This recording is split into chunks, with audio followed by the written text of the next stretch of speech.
Fala galera, boa noite. Último dia de estudo, a gente vai trazer ali o final do Sermão do Monte, está no capítulo 7. Ontem a gente tratou dos primeiros versículos, hoje a gente vai falar a partir do versículo 24, que o Jesus vai tratar dos falsos profetas e do fundamento que a gente deve estar firmado. Amém? Desculpa, a partir do versículo 15 a gente vai começar. Então vamos lá. Mateus 7, versículo 15. Acautelai-vos dos falsos profetas, que se vos apresentam disfarçados em ovelhas, mas por dentro são lobos roubadores. Pelos seus frutos vos conhecereis. Colhe-se porventura uvas de espinheiros ou figos de abrolhos? Assim toda árvore boa produz bons frutos, porém a árvore má produz frutos maus. Não pode a árvore boa produzir frutos maus, nem a árvore má produzir frutos bons. Toda árvore que não produz bom fruto é cortada e lançada ao fogo. Assim, pois, pelos seus frutos vos conhecereis. Nem todo que me diz Senhor, Senhor, entrará no reino dos céus, mas aquele que faz a vontade do meu Pai que está no céu. Muitos naquele dia hão de dizer, Senhor, Senhor, porventura não temos nos profetizados em teu nome não expelimos demônio, em teu nome não fizemos muitos milagres. Então lhes direi explicitamente, nunca vos conheci. Apartai-vos de mim, vós que praticais a iniquidade. Amém? Esse é o primeiro trecho, a gente já termina ele.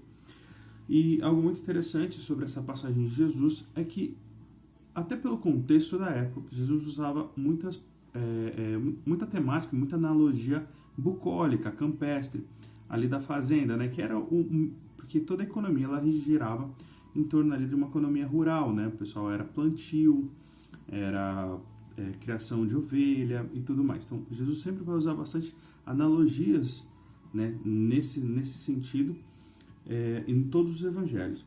E aqui ele faz a analogia do profeta. E quem é o profeta aqui? Tá?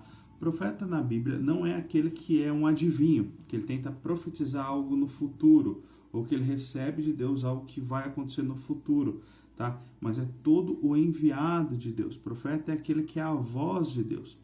Ou seja, todo mundo que se apresenta como alguém que veio em nome de Deus e fala em nome de Deus. Esse é o profeta.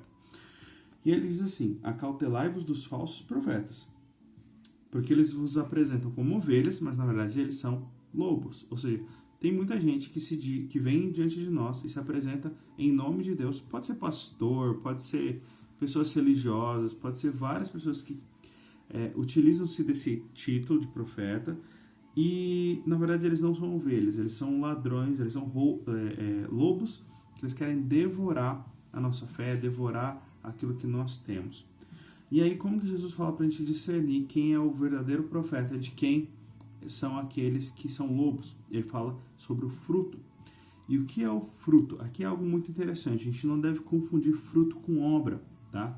É óbvio que alguém bom vai gerar fruta. Isso Tiago vai voltando a citar Tiago fala que uma fé verdadeira ela gera obras. Porém, o que Jesus fala de obras é o que ele também cita em Mateus 3, o que João Batista cita em Mateus 3, depois Jesus vai citar novamente, que é quando ele olha para os fariseus e para os escribas e fala, arrependei-vos, pois é chegado o reino de Deus. E chama eles de víboras hipócritas e ainda diz que eles têm que darem frutos dignos do arrependimento. E ali ele mesmo fala que aquele que não der fruto será cortado e lançado ao fogo. E aqui é um sinal dos últimos tempos, é um sinal da condenação de Deus. Mas algo muito interessante que eu quero frisar para vocês hoje é a diferença. O que é o fruto? O fruto é o fruto do Espírito Santo. É o que Jesus faz brotar em nós, as virtudes que o Espírito Santo de Deus faz brotar em nós a partir do momento que nós entregamos a vida a Ele. Tá? Então, esses frutos eles estão descritos, principalmente, existem várias temáticas nas cartas de Paulo que falam sobre as virtudes do Espírito, mas principalmente em Gálatas, lá em 5:22, Paulo vai falar sobre as 9 características do fruto do Espírito, que é amor, alegria, paz, longanimidade, benignidade, bondade, fidelidade, mansidão e domínio próprio. São 9 características que ele traz sobre o que é umas características do fruto daquele que possui o Espírito Santo. Então, quando Jesus fala que como nós devemos identificar a árvore é exatamente por esses frutos, pelo testemunho. E um sinal claro de que não é as ações, não é o fato do pastor ter igreja cheia, não é o fato da pessoa ser popular, da pessoa ter muitos seguidores. Isso não tem nada a ver. Por quê? Jesus mesmo diz aqui, ó, no final aqui do trecho que nós estamos lendo, no capítulo 22, no versículo 22. Muitos naquele dia hão de dizer: Senhor, Senhor, porventura não temos nós profetizados em teu nome? Em teu nome não expelimos demônios, em teu nome não fizemos muitos milagres? Ou seja, as pessoas trabalharam. Essas pessoas que se apresentaram como profetas, que irão se apresentar como profetas, e na verdade são lobos, muitas vezes eles trabalham em nome de Deus, eles profetizam, eles fazem milagres, entendeu? Eles estão lá sendo muito acompanhados, muito seguidos, né? Tem uma galera aí que o povo até idolatra, mas a questão é, qual é o testemunho? Qual é o fruto do Espírito que habita naquela pessoa? Gente, isso é um pouco fácil de discernir quando a gente enxerga essa pessoa nas suas ações, no seu cotidiano. É claro que quando a pessoa cria uma máscara, ela tá lá em cima, ela só apresenta do jeito que ela quer, fica mais difícil. Mas aí a gente deve ter discernimento do Espírito Santo para nos dizer. Então, o primeiro lugar que você deve ver em alguém que vem em nome de Deus, seja qualquer pessoa, pastor, padre, qualquer pessoa, é o seu testemunho. Se o testemunho dele não refletir aquelas virtudes que eu comentei antes, se não refletir o caráter de Cristo, daqueles que nós lemos nos evangelhos, essa pessoa não é de Deus. Amém? É isso que Jesus está falando. E ela vem para roubar, ela vem para matar e destruir. Beleza? E e próprio Jesus disse que nunca conheceu essas pessoas. Ou seja, aqui conhecer na Bíblia é algo muito interessante. Conhecer não é apenas de ouvir falar, não é apenas de ter informação sobre. Conhecer na Bíblia é o sentido de intimidade. Nesse aqui é de intimidade, que é o sentido de que eu realmente conheço, eu tive experiência com tal pessoa. E aqui Jesus simplesmente fala: olha, eu nunca tive intimidade contigo, eu nunca tive experiências com você, então se afasta de mim, porque vocês praticam a maldade, a iniquidade. Pesado, mas é isso. Beleza? Agora vamos para o fundamento da palavra, que é a finalização. E Jesus finaliza o Sermão do Monte com chave de ouro, e tem bastante fundamento aqui para a gente tratar. Então vamos lá, a partir do versículo 24, ele diz assim: todo aquele, pois, que ouve estas minhas palavras e as pratica, será comparado a um homem prudente que edificou a sua casa sobre a rocha. E caiu a chuva, transbordaram os rios, sopraram os ventos e deram com ímpeto contra aquela casa, que não caiu, porque fora edificada sobre a rocha. E todo aquele que ouve estas minhas palavras e não as pratica, será comparado a um homem insensato que edificou a sua casa sobre a areia, e caiu a chuva, transbordaram os rios, sopraram os ventos, e deram com ímpeto contra aquela casa, e ela desabou, sendo grande a sua ruína. E aí Jesus finaliza, fala: quando Jesus acabou de proferir estas palavras, estavam as multidões maravilhadas da sua doutrina, porque ele as ensinava como quem tem autoridade, e não como os escribas. Amém? Mas falando agora do fundamento. Jesus ele faz uma analogia sobre alguém que edificou a casa sobre a rocha, que é quem pratica todos esses ensinamentos que ele trouxe até hoje, até agora, que a gente estudou nessa última semana, e contra a casa de quem foi edificada sobre a areia, né? De quem não pratica.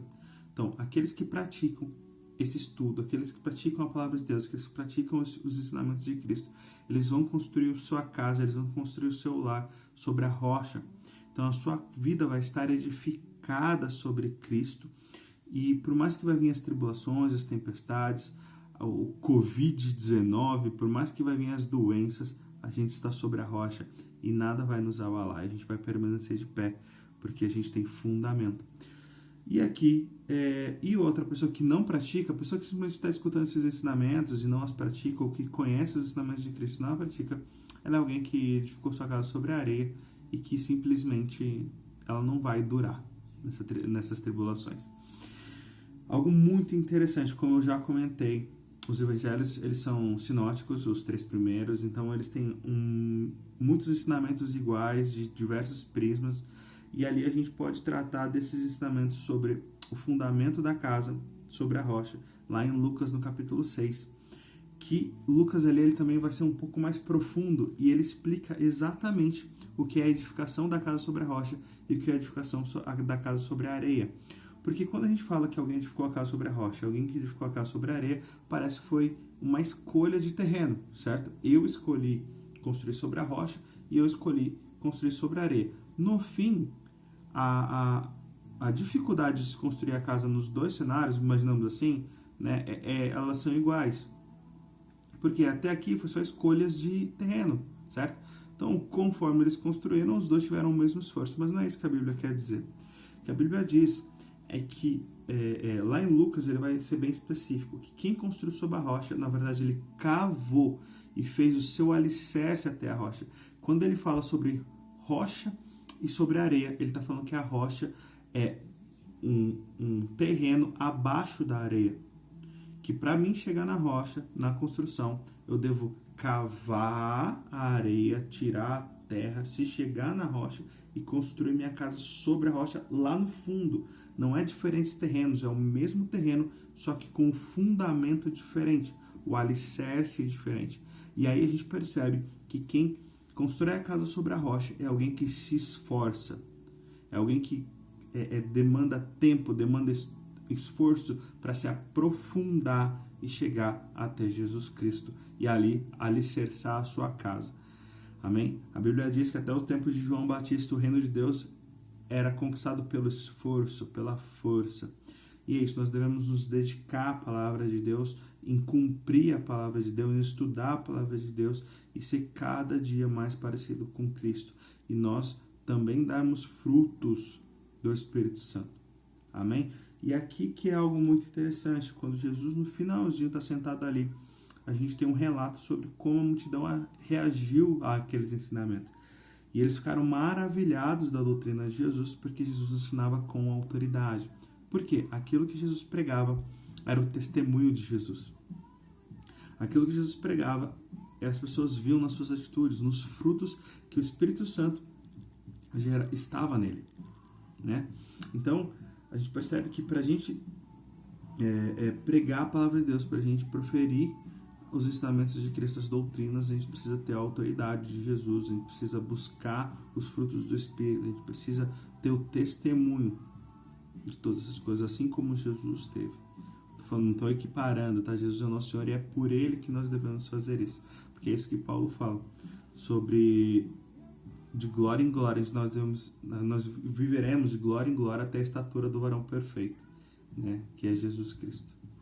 Amém? Espero que esse estudo venha afirmar no seu coração, que você pratique estas palavras, que você estude mais a Bíblia, que você se aprofunde no conhecimento e na intimidade de Deus, que você possa ter a sua vida transformada pela palavra de Deus e que o Senhor habite em você todos os dias da sua vida, faça morada em você, transforme o seu coração e que nós possamos passar a eternidade juntos para a glória de Deus.